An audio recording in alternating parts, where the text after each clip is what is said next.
عنك لن ترقت عيني. الحمد لله رب العالمين، والصلاة والسلام على سيد المرسلين. أما بعد، فأعوذ بالله من الشيطان الرجيم. بسم الله الرحمن الرحيم. الصلاة والسلام عليك يا رسول الله، وعلى آلك وأصحابك يا حبيب الله. الصلاة والسلام عليك يا نبي الله، وعلى آلك وأصحابك يا نور الله. يقول النبي صلى الله عليه وسلم: من صلى علي صلاة صلى الله عليه بها 10. صلوا على الحبيب صلى الله تعالى على سيدنا محمد وعلى آله وصحبه وسلم. وبعد، أعزائي المشاهدين، فمرحبا بكم وأهلا في سلسلتنا المتواصلة عن مولد النبي صلى الله عليه وسلم، التي نتحدث فيها عن مكانة النبي صلى الله عليه وسلم عند الله جل في علاه، وما خصه الله تعالى به من معجزات وكرامات في أثناء مولده وأثناء ولادته وما بعد مرحلة الطفولة. يذكر ابن هشام في سيرته كيف حفظه الله سبحانه وتعالى في صغره، فروي عنه صلى الله عليه وسلم أنه كان يقول: لقد رأيتني في غلمان قريش ننقل حجارة لبعض ما يلعب به الغلمان، كلنا تعرى وأخذ إزاره فجعله على رقبته يحمل عليه الحجارة، فإني لأقبل معهم كذلك وأدبر. على هذه الحال شمر عن إزاره ووضعه على كتفه كي يضع عليه الحجارة، إذ لكمني لاكم ما أراه لكمة وجيعة، يعني لكمه لكمة صغيرة خفيفة، ثم قال: شد عليك إزارك. هذا الذي لكم النبي صلى الله عليه وسلم قال له: شد عليك إزارك، فأخذته وشددته علي، ثم جعلت أحمل الحجارة على رقبتي وإزاري علي من بين أصحابي. هذا الحديث ورد بروايات كثيرة متعددة، دل أغلبها على أن هذا الذي حدث النبي صلى الله عليه وسلم وفي رواية وخزه كان سيدنا جبريل عليه الصلاة والسلام، حيث أراد أن ينبه النبي صلى الله عليه وسلم إلى أن يستر عورته وهو في طفولته تلك.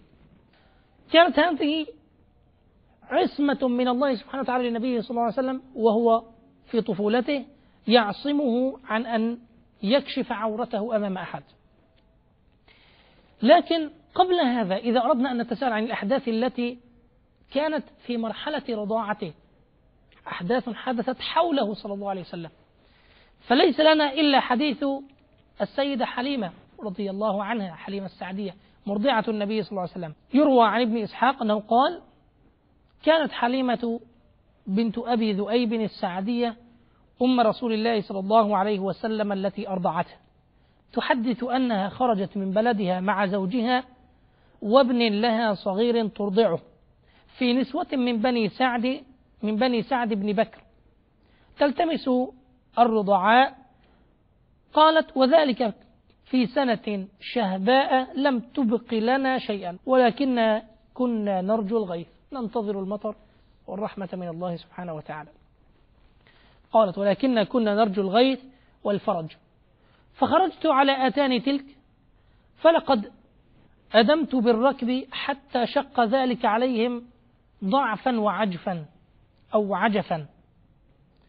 كانت الدابة بطيئة تمشي بها بطيئة، الركب يسبقها، فكلما تأخرت عنهم بسبب ضعف دابتها انتظروها حتى تعبوا من ذلك. تقول: حتى قدمنا مكة نلتمس الرضعاء فما منا امرأة إلا وقد عرض عليها رسول الله صلى الله عليه وسلم. قيل لها: إنه يتيم، وذلك إنما كنا نرجو المعروف من أبي الصبي، فكنا نقول يتيم وما عسى أن تصنع أمه وجده، فكنا نكرهه لذلك، أي نكره أن نأخذه لنرضعه لأجل ذلك. تقول السيدة حليمة: فما بقيت امرأة قدمت معي إلا أخذت رضيعا. فلما أجمعنا الانطلاق قلت لصاحبي أي لزوجها: والله إني لأكره أن أرجع من بين صواحبي ولم آخذ رضيعا، والله لأذهبن إلى ذلك اليتيم فلآخذنه. قال: لا عليك أن تفعلي، اذهبي وأتي به، عسى الله أن يجعل لنا فيه بركة. قالت: فذهبت إليه فأخذته، وما حملني على أخذه إلا أني لم أجد غيره، يعني لأني قلت عسى أن ينفعنا الله به، وخاصة أني لم أجد غيره.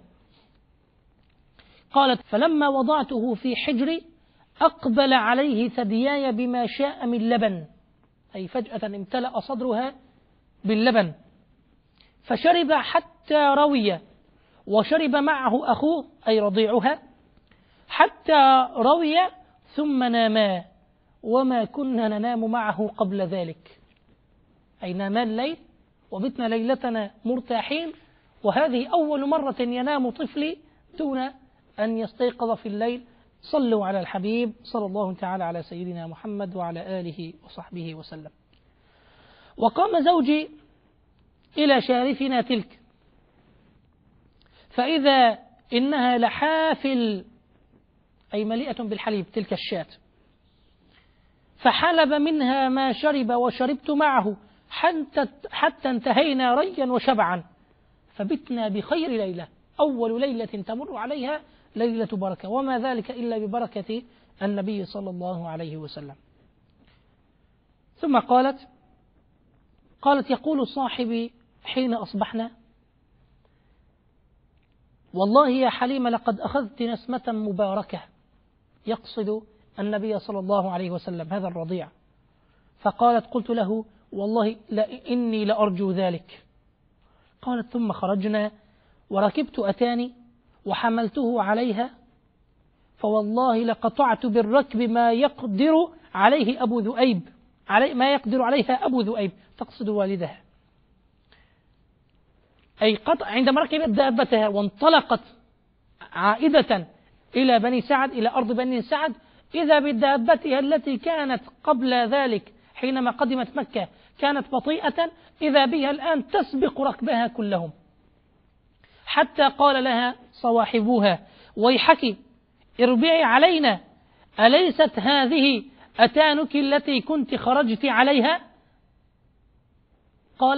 فقالت لهن: بلى والله إنها لهي.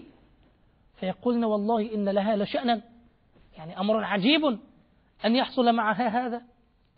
صلوا على الحبيب صلى الله تعالى على سيدنا محمد وعلى آله وصحبه وسلم.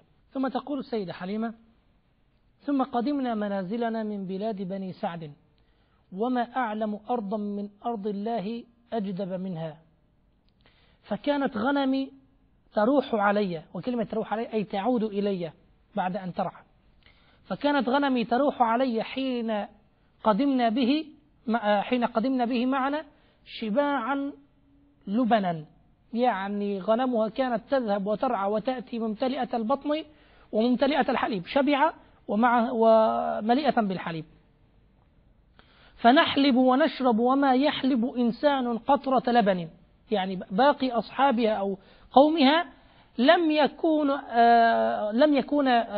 تكن أغنامهم ترعى جيدا، ولم يكونوا يأكلون جيدا منها ولا يشربون الحليب منها جيدا.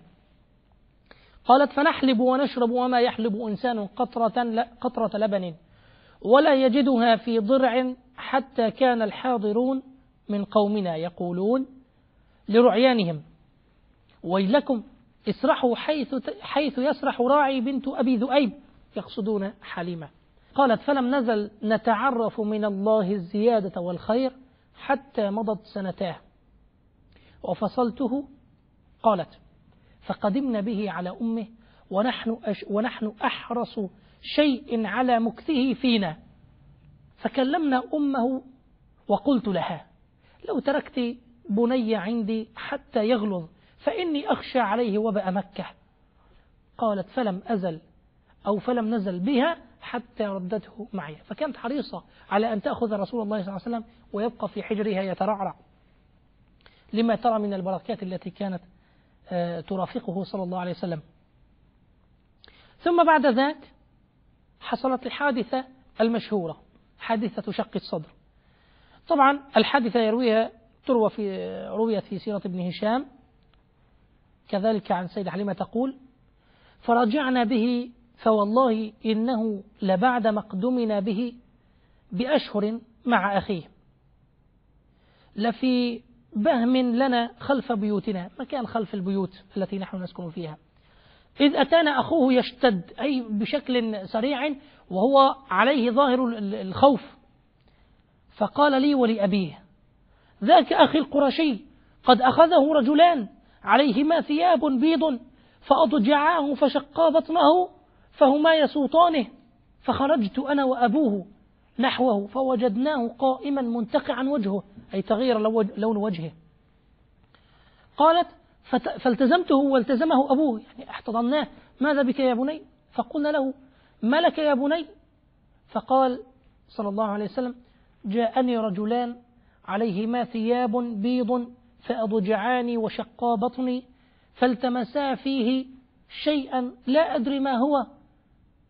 قالت: فرجعنا به إلى خبائنا.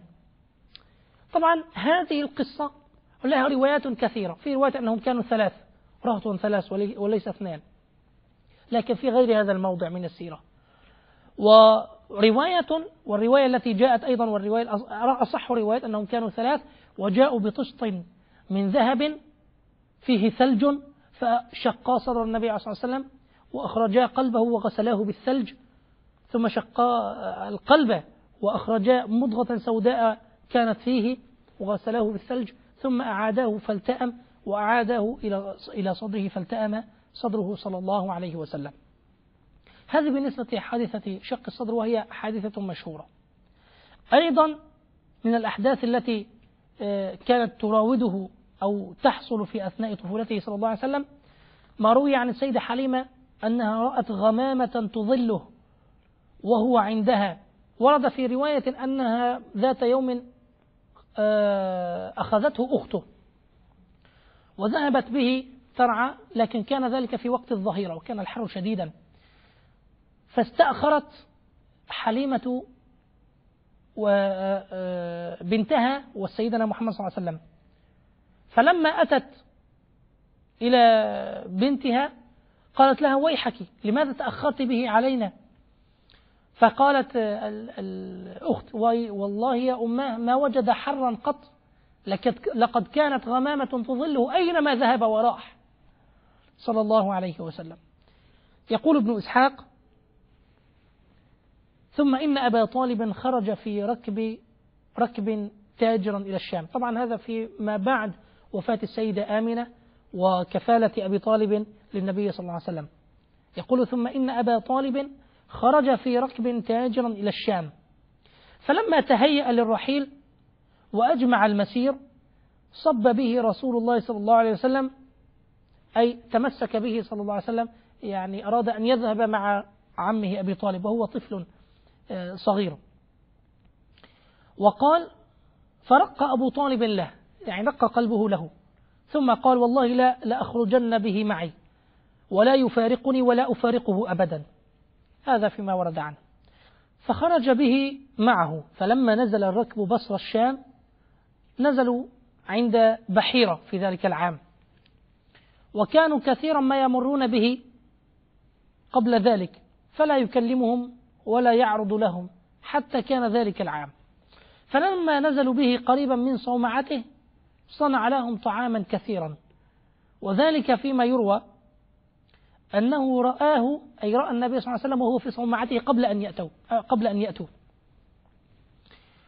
وكذلك روي أنه رأى غمامة تظله من بين قومه وهو يراهم من بعيد، ثم أقبلوا فنزلوا في ظل شجرة قريبا منه، فلما رأى ذلك بحيرة نزل من صومعته ثم أرسل إليهم، فقال: أرسل إلى هذا وفد قريش أو هذه القافلة من قريش ليخبرهم أن أقبلوا إليه، فقال لهم: إني قد صنعت لكم طعاما يا معشر قريش، فأنا أحب أن تحضروا كلكم صغيركم وكبيركم وعبدكم وحركم، يعني جهزت طعاما لكم فلا يتغيبن أحد. وكان يقصد بذلك أن يحضروا النبي صلى الله عليه وسلم لكي يفحصه أو يتفحصه ويرى حاله. فقال رجل منهم: والله يا بحيرة إن لك لشأنا اليوم، فما كنت تصنع هذا بنا؟ يعني الأمر جديد علينا، لماذا هذا الأمر الجديد اليوم؟ وقد كنا نمر بك كثيرا، فما شأنك اليوم؟ فقال له بحيرة: صدقت، قد كان ما تقول، ولكنكم ضيف، وقد أحببت أن أكرمكم وأصنع لكم طعاما فتأكلوا منه كلكم. فاجتمعوا إليه، وتخلف رسول الله صلى الله عليه وسلم من بين القوم لحداثة سنه، لأنه كان صغيرا جدا، لحداثة سنه في رحال القوم تحت الشجرة. فلما نظر بحيرة في القوم لم يرى الصفة التي يعرف ويجد عنده. أين الطفل الذي رأيته؟ فقال: يا معشر قريش، لا يتخلفن أحد منكم عن طعامي. يعني هو يؤكد عليهم: هل تخلف أحد؟ هل تركتم أحدا دون أن يأتي؟ فقالوا: يا بحيرة، ما تخلف عنك أحد ينبغي له أن يأتيك إلا غلام وهو أحدث القوم سنا، فتخلف في رحالهم. فقال: لا تفعلوا، ادعوه فليحضر هذا الطعام معكم. فقال رجل من قريش، من القوم يعني: والله واللات والعزى، أقسم باللات والعزى، لم يكن يقسم بالله. فقال: واللات والعزى إن كان للؤم بنا أن يتخلف ابن عبد الله عن هذا الطعام الذي جمعه لنا بحيرة.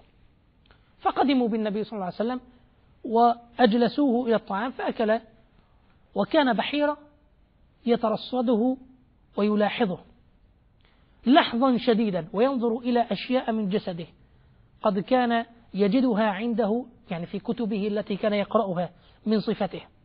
حتى إذا فرغ القوم من طعامهم وتفرقوا قام إلى سيدنا رسول الله صلى الله عليه وسلم، قام إلى الطفل فقال له: يا غلام، أسألك بحق اللات والعزى إلا أخبرتني عما أسألك عنه. طبعا يقول الإمام ابن إسحاق: وإنما قال له بحيرة ذلك لأنه سمع من قومه أنهم يحلفون بهما، يعني أن قريش كانت إذا حلفت تحلف باللات والعزى، فلذلك حلف على النبي صلى الله عليه وسلم باللات والعزى ظنا منه أن هذا الطفل يعظمهم. فروي أن النبي صلى الله عليه وسلم قال له: لا تسألني باللات والعزى، فوالله ما أبغضت شيئا قط بغضهما. فحينما رأى ذلك بحيرة قال: فبالله إلا ما أخبرتني عما أسألك عنه. فقال له رسول الله صلى الله عليه وسلم: سلني عما بدلك. فجعل يسأله عن أشياء من حاله في نومه وهيئته وأموره، فجعل رسول الله صلى الله عليه وسلم يخبره فيوافق ذلك ما عند بحيرة من صفته. ثم نظر إلى ظهره فرأى خاتم النبوة بين كتفيه على موضعه من صفته التي عنده، نفس الصفة التي كانت مكتوبة عند في كتب بحيرة وجدها موجودة على كتف النبي صلى الله عليه وسلم. فلما فرغ أقبل على عمه فقال له: ما هذا الغلام منك؟ يعني ماذا يقرب منك هذا الغلام؟ فقال أبو طالب: إنه ابني. فقال بحيرة: ما هو بابنك؟ وما ينبغي لهذا الغلام أن يكون أبوه حيا. فقال له أبو طالب حين ذاك: إنه ابن أخيه. قال: فما فعل أبوه؟ أخبرني عن حاله، أين أبوه الآن؟ قال: مات وأمه حبلى به. فقال له بحيرة: صدقت، فارجع بابن أخيك إلى بلده واحذر عليه اليهود، فوالله لئن رأوه وعرفوا منه ما عرفت ليبغنه شرا، يعني ليكيدن له صلى الله عليه وسلم، فإنه كائن لابن أخيك هذا شأن عظيم، فأسرع به إلى بلادك. صلوا على الحبيب صلى الله تعالى على سيدنا محمد وعلى آله وصحبه وسلم. منك لم تر قط عيني